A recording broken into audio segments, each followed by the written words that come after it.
Hi guys, and welcome back to the channel, where today we're going to dive into a schema that often flies under the radar a little bit, but quietly impacts the way we interpret almost everything, especially when things look like they're actually going okay from the perspective of those around us. If you've ever noticed yourself minimizing progress, dismissing good moments, or finding the flaw in every situation, even when other people see something worth celebrating, this might be due to the story that's been activated in your system and quietly playing out in the background. Maybe you brush off compliments, expect setbacks even in success, or downplay things that bring joy or connection because they feel naive, temporary, or undeserved. This isn't about a fear of danger, it's about a lens that filters the world through what's wrong, what's missing, what we don't have and never will. And over time, that filter can become so familiar, we start to mistake it for fact. So if this sounds like something your system defaults to when life gets uncertain, or even when it's going quite well, and you're ready to shift the narrative,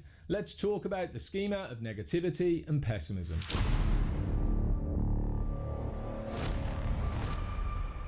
When the schema of negativity and pessimism is activated within our system, it colours everything with doubt, despair, and futility.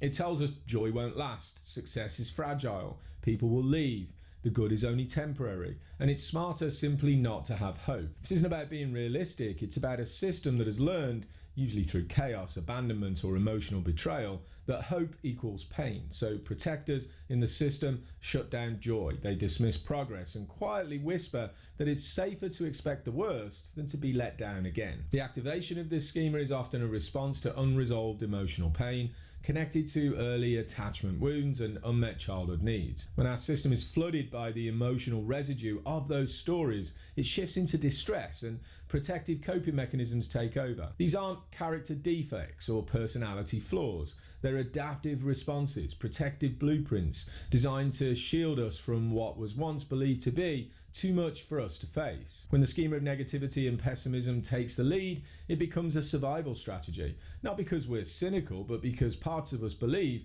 we won't survive the pain of hope being shattered. Even when something good does happen, it's invalidated instantly with an internal narrative that flows along the lines of, well, it won't last, they don't really care, or just wait, it's all going to fall apart soon anyway. And we can often mistake this mindset for maturity, wisdom, or even emotional safety, but underneath it is a system that's shaped by disappointment and grief. One that's simply decided that expecting nothing is safer than wanting more and then being denied. From a parts-based perspective, this schema is frequently reinforced by internal protectors. The angry protector who pushes others away before they can disappoint us. The detached protector who disconnects from dreams altogether. All fueled by the punitive critic who whispers that we don't deserve good things anyway. And beneath them is almost always the vulnerable child, carrying sadness, longing, and a history of not feeling like it's safe for us to hope. It's important to distinguish this schema from the schema of vulnerability, which also filters life through the eyes of a fear-based system, but in a slightly different way. The schema of vulnerability is rooted in anxiety. It believes that something catastrophic is always just around the corner.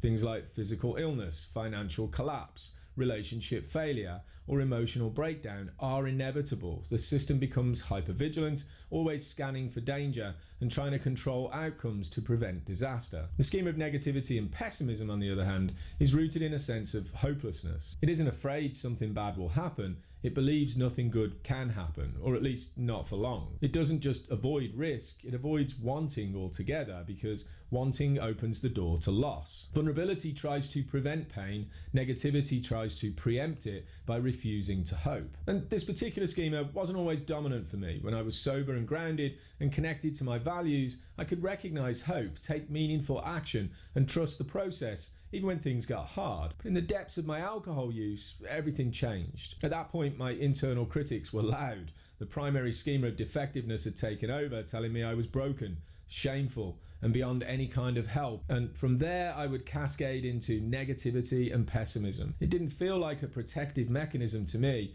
It felt like the truth. When I was blended with the parts that were pushing this particular story, I believed that nothing I did would matter. I was destined to ruin everything, that no amount of effort would change how things were destined to end. Looking back now, I know I wasn't just sad, I was stuck in a depressive state born out of shame, hopelessness, and complete emotional disconnection. And that disconnection didn't stay quiet. Beneath the numbness was a well of sadness and loneliness that I didn't know how to sit with. So my system would flip. Angry parts of me would react harshly, irrationally, not because of the situation in front of me, but because of the weight of the emotions underneath. Rage became the way I could avoid the feelings of grief.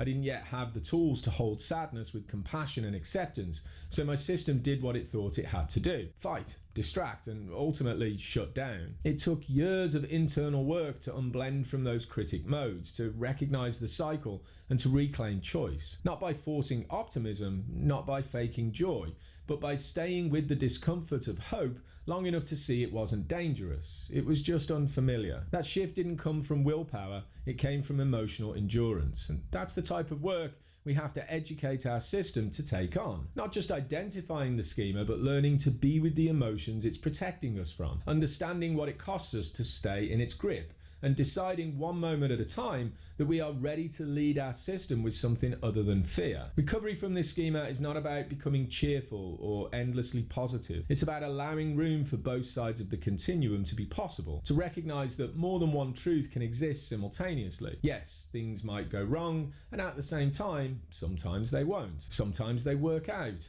Sometimes the risk leads somewhere worth going. At the Liberation Place, it's not our intention to push people into hope. It's about supporting them to build the capacity for tolerating it. That means starting with mindfulness to notice when the schema is active.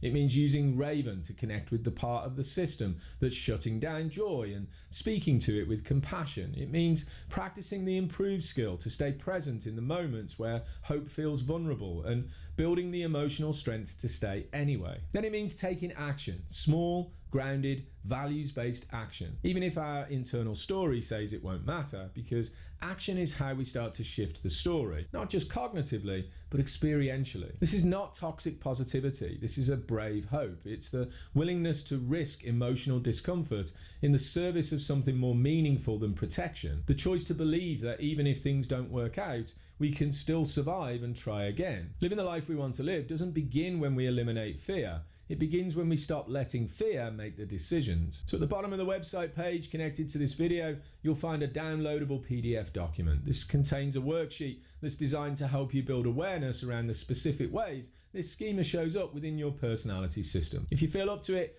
take some time to go through the questions slowly. See if you can identify the language of this schema when it starts to filter your thinking, and begin exploring how to shift that lens towards something more grounded, balanced and values-based. I hope this video gave you some insight into the schema of negativity and pessimism, where it comes from, how it can quietly shape our emotional landscape, and how we can begin to loosen its grip using the skills of DBT and schema therapy. If you want to explore this work more deeply or learn about any of the other concepts we talk about at the Liberation Place, come join the free live online meetings that we facilitate each week on Zoom. I'll leave a link to the page containing more information about these groups in the description below. If you haven't already, don't forget to like this video, subscribe to the channel, share it with your community, and turn on the notifications so you never miss a new release from me or the Liberation Place. Thanks for watching. Hope to see you again soon. Take care, be safe, and be well.